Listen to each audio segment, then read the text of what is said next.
landmark legislation. Now Victoria is one step closer to outlawing the Nazi swastika. There is no place in Australia for symbols that glorify the horrors of the Holocaust. Many of them armed, lots of them carrying swastika flags. कुछ दिन पहले Australian law makers ने स्वस्तिका और Hitler का Nazi symbols को ban करने का plan का घोषणा की।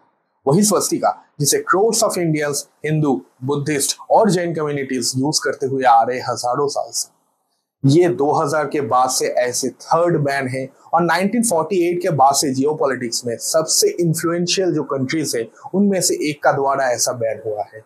पर जबकि हेट क्राइम्स कर्ब करने के लिए नाजी सिंबल्स बैन करना काफी इफेक्टिव एक स्टेप है, but I am shocked and disgusted as an Indian कि स्वस्तिका को अभी भी नाजी रिजीम के साथ जुड़ने का गंदा टारगेटेड मिस इन्फॉर्मेशन कैंपेन अभी भी चलाया जा रहा है। वर्ल्ड वॉर 2 खत्म होने के बाद ऑलमोस्ट 80 साल हो गए हैं और अभी भी दुनिया स्वस्तिका सिंबल को नाजीज जैसे लोगों के साथ जुड़ रहे हैं। आज के इस वीडियो में हम जानेंगे कि स्वस्तिका को कैसे एक सिस्टमैटिक प्रोपेगेंडा से नाजीज के साथ जोड़ा गया। हम लोग बात करेंगे डिफरेंट घटनाओं के बारे में, स्वस्तिका का इतिहास के बारे में और मोस्ट इंपॉर्टेंटली नाजीज ने ओरिजिनली जो सिंबल यूज की और वो कैसे स्वस्तिका से अलग है इसके बारे में। मैं भारत और वर्ल्ड के लिटिल नोन फैक्ट्स पर वीडियो बनाता हूँ एक ऐसा माइंडसेट के साथ ताकि सही इंफॉर्मेशन की वजह से लोगों की सोच बदल सके। अगर आपको मेरा काम अच्छा लगे और आप कुछ नया सीख पाए, प्लीज वीडियो को लाइक और चैनल को सब्सक्राइब करना मत भूलिए। आपका एक छोटा सा क्लिक मेरे लिए लाइफ चेंजिंग बन सकता है। मेरा नाम है सौरभ। चलिए बाकी वीडियो की तरफ चलते हैं। ये इशू शुरू हुआ 1920 में जब नाजी पार्टी ने स्वस्तिका जैसे दिखने वाली एक सिंबल, जिसको जर्मन में हाकेनक्रूज भी कहा जाता है, उसको अडॉप्ट किया और तब से हिंदू, जैन और बुद्धिस्ट कम्युनिटीज को बाहर के देशों में काफी तकलीफ का सामना करना पड़ा। लोगों ने इंडियन स्वस्तिका को उसी नाजिस का इस्तेमाल किया गया हाकेनक्रूज के साथ गलत तरीके से जोड़ा, जिसकी वजह से ये कम्युनिटीज दुनिया भर में हैरेसमेंट का शिकार होते गए। इनफैक्ट ये इशू इतना बढ़ता गया कि इंडियन नेशनल कांग्रेस का स्पोक्सपर्सन डॉक्टर अभिषेक सिंघवी ने जुलाई 24, 2020 में एक ट्वीट किया। उस ट्वीट में उन्होंने बताया कि इंडियन स्वस्तिका और नाजी हाकेनक्रूज सेम नहीं है। हिंदू, जैन और बुद्धिस्ट कम्युनिटीज स्वस्तिका को एक पीस और प्रोस्पेरिटी के सिंबल की तरह मानते हैं, जहां की नाजीज ने इस सिंबल का गलत इस्तेमाल किया। सिर्फ यही नहीं, जनवरी 2022 में इजराइल का एक जाने माने मीडिया टाइम्स ऑफ इजराइल ने एक रिपोर्ट निकाला जहां पे कैसे हूलिगन्स और नियोनाजीज ने वॉशिंगटन डीसी का एक ट्रेन स्टेशन में स्वस्तिका सिंबल ड्रॉ किया, वो भी हॉलोकॉस्ट डे पे। उसके बारे में बताया गया। इजराइल, जहां पे एक huge percentage of population Holocaust से अफेक्टेड है, उनके देश में ऐसे जाने माने न्यूज सोर्स जब उस सिंबल का नाम स्वस्तिका बोला, इंडियन ट्विटर यूजर्स उसका अगेंस्ट अपना प्रोटेस्ट दिखाए। ऐसी ही एक और इंसिडेंट में कनाडा का एक इंडियन ओरिजिन एमपी चंद्र आर्य ने वहां का पार्लियामेंट में एक स्पीच दी फरवरी 2022 में, जहां पे उन्होंने पार्लियामेंट हाउस मेंबर्स और बाकी कैनेडियंस से रिक्वेस्ट दर्ज करी कि वो इंडियन सिंबल ऑफ स्वस्तिका और नाजी हाकेनक्रूज को एक तरीके से ना देखे। Please stop calling the Nazi symbol of hatred as swastika. उन्होंने ये भी बोला कि वो नाजी सिंबल्स का बैन सपोर्ट करते हैं, पर उसको स्वस्तिका बोलना हिंदू कैनेडियंस का रिलीजियस फ्रीडम छीन लेने की बराबर है। अमेरिकन कंटिनेंट में इसके बाद भी स्वस्तिका को लेकर और भी इश्यूज क्रिएट हुआ है।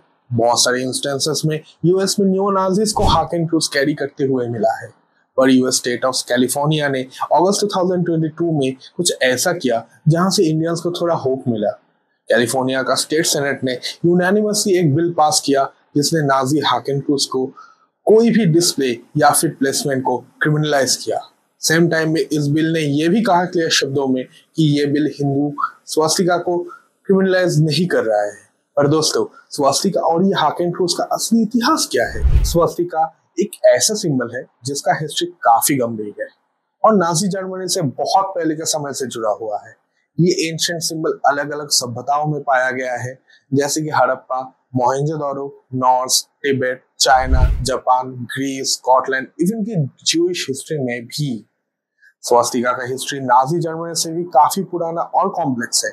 यह सिंबल एंशिएंट टाइम्स में खुशहाली और लंबी उम्र का प्रतीक था और इससे पहले क्रिश्चियन से सेमेट्री से लेकर रोम का कैटाकॉम्ब्स, लालीवेला रॉक चर्चेस से कैथेड्रल ऑफ कॉर्डोवा तक ये पाया गया है।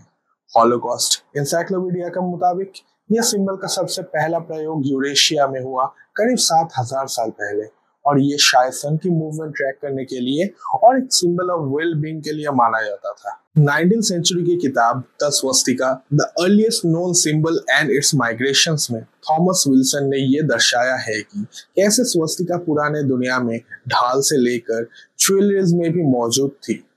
पुराने ग्रीक्स ने अपने पॉट्स और वासेस को स्वस्तिका से सजाया करते थे। एंशिएंट ड्रुइड्स और केल्ट्स भी इस सिंबल को यूज करते थे, और नॉर्स मिथोलॉजी में स्वस्तिका थॉर का हैमर का प्रतीक हुआ करता था। स्वस्तिका की प्रतीक न सिर्फ भारत में बल्कि पूरे विश्व में भी बड़े प्रभावशाली है। यूक्रेन का नेशनल म्यूजियम ऑफ हिस्ट्री में इस सिंबल से जुड़े हुए बहुत सारे ऑब्जेक्ट्स की एक काफी बड़ी कलेक्शन मौजूद है। सबसे पुराना मैमथ आइवरी की बर्ड की मूर्ति जो 1908 में मिली थी, उस पर स्वस्तिका सिंबल दिखता है, जिसका एज कार्बन डेटिंग के मुताबिक 15,000 साल पुराना है।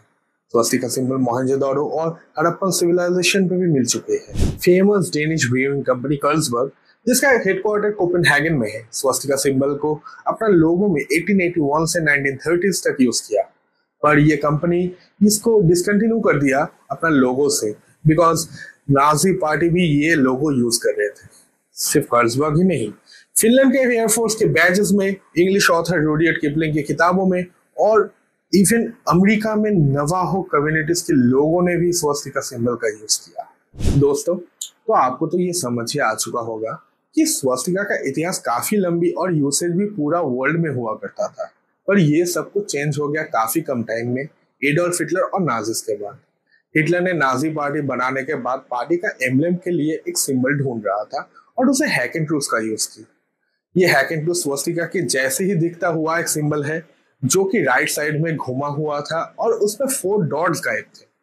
ये नया सिंबल हैकेनक्रूज को ऑफिशियली अडॉप्ट किया गया 1920 में, और नाजी गवर्नमेंट में ministry of propaganda Joseph Goebbels ने मई 1933 में एक लॉ पास की, जिसने हैकेनक्रूज का अनऑथराइज्ड कमर्शियल यूज बंद कर दिया। काफी हिस्टोरियंस का यही मानना है कि हिटलर ने हैकेनक्रूज को इसलिए चूज किया क्योंकि उस समय के जर्मन्स को उनका लैंग्वेज और संस्कृत में काफी सिमिलरिटी मिला, और उन्होंने ये सोचा कि इंडियंस और जर्मन्स का एंसेस्ट्री सेम प्योर आर्यंस है।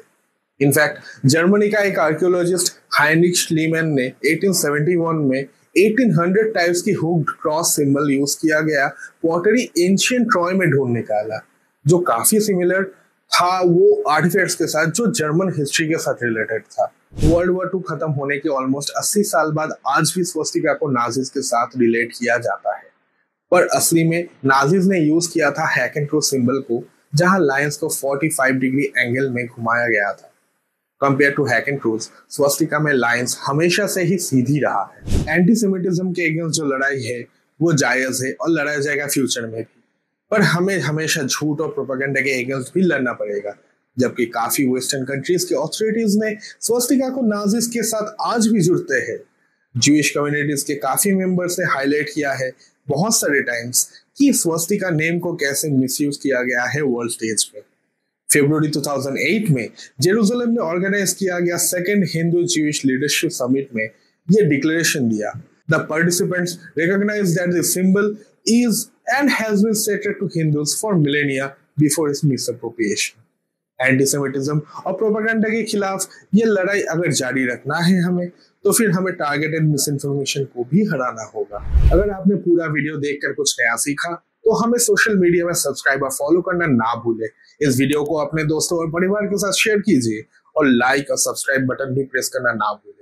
हमारे माइंडसेट ही हमें डिस्क्रिमिनेशन को जड़ से मिटाने में हेल्प करेगा आने वाला कल में, और ये इन्फॉर्मेशन आपके पास सक्सेसफुली पहुंचाने में ही मेरा मिशन का कामयाबी होगा।